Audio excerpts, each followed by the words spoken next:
अच्छा, हमारे पास जो अभी टॉपिक है वो ये है कि हमने एडिशन ऑफ वेक्टर की जो प्रॉपर्टीज़ हैं वो डिस्कस करनी है। जब सब में पहले हम डिस्कस करेंगे commutative law of vector addition, उसके बाद हम associative law of vector addition discuss करेंगे।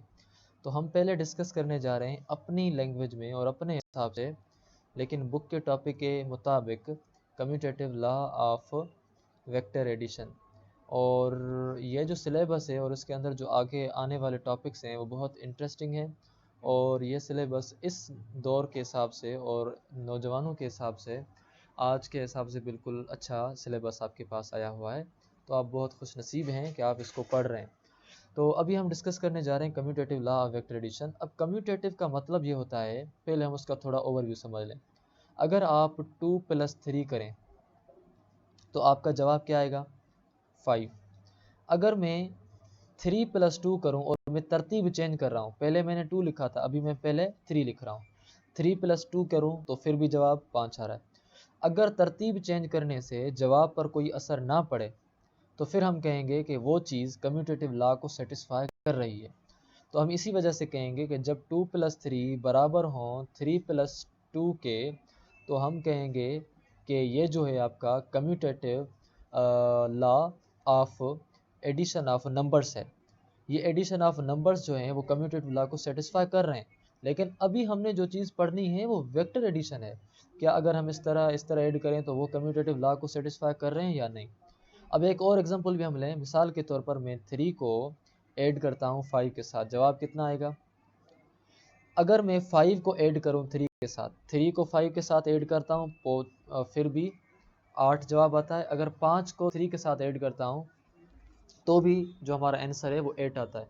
तो तरतीब चेंज करने से जब जवाब पर असर ना पड़े या जब रिजल्टेंट पर असर ना पड़े तो हम उसको कहते हैं कि इसने कम्यूटेटिव लॉ को सेटिस्फाई कर दिया। इसी तरह से हम जो है इस चीज़ को समझते हैं।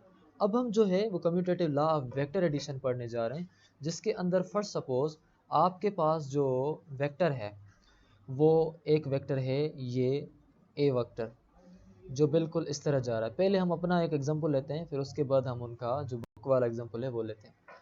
और दूसरा आपके पास जो वेक्टर है वो है बिल्कुल इस तरह सीधा बी वेक्टर, ये ईस्ट की जानिब है, ये आपका नॉर्थ की जानिब है।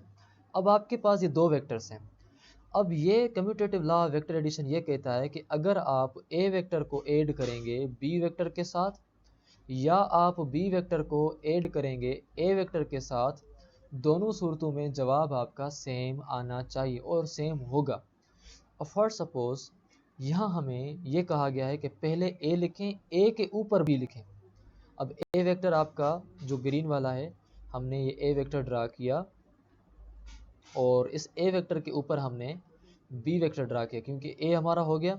अब इसके ऊपर हमने बी वेक्टर ऐड करना है, इसके हेड के ऊपर हमने बी का टेल रखा और ये इस तरह हो गया। अब ये ओरिजिन था जहाँ से स्टार्ट हुआ था। अब ये जो रिजल्टेंट हमने लेना होता है वो हमने ओरिजिन से लेकर जहाँ पे ख़त्म हुआ है वहाँ तक, ये आपका रिजल्टेंट वेक्टर हुआ। तो ये ए वेक्टर था, ये आपका बी वेक्टर था, इनका जो रिजल्टेंट आपका आया है वो इस तरह का है। ठीक है, ये जो आर वेक्टर है वो इस तरह का है। ये अभी आर वेक्टर आपका मिला है ए प्लस बी का। दूसरी तरफ हमने क्या करना है, पहले हमने बी लिखना है फिर हमने ए लिखना है। तो पहले हम जो है अभी बी वेक्टर लिख रहे हैं। बी वेक्टर हमारा सीधा जो है वो नॉर्थ की तानिब जा रहा है। तो अब हमने ये बी वेक्टर लिख दिया, उसके ऊपर हमने जो लिखना है वेक्टर वो लिखना है ए। उसके बाद हमने क्या लिखना है जी? ए वेक्टर। इसके हेड के ऊपर हमने ए वेक्टर का लिखना है टेल, ये हमने लिख दिया। ये ए वेक्टर का हमारे पास हो गया टेल और ये हमारे पास था बी वेक्टर। अब हमारे पास क्या करना है कि हमने इनका लेना है रिजल्टेंट। ए वेक्टर का ए वेक्टर के टेल से बी वेक्टर के हेड तक हमने लेना है रिजल्टेंट। इसको हम थोड़ा चलो दोबारा करते हैं। चलो ठीक है, तो अब ये आपका जो रिजल्टेंट है वो ये आया है। अब अगर इस रिजल्टेंट वाले वेक्टर को मैं अगेन सेपरेट से बनाऊं तो वो बिल्कुल इस तरह का बन रहा है। तो क्या आपको जो इस तरफ से वेक्टर मिल रहा है और इस तरफ से मिल रहा है बराबर हैं आपस में?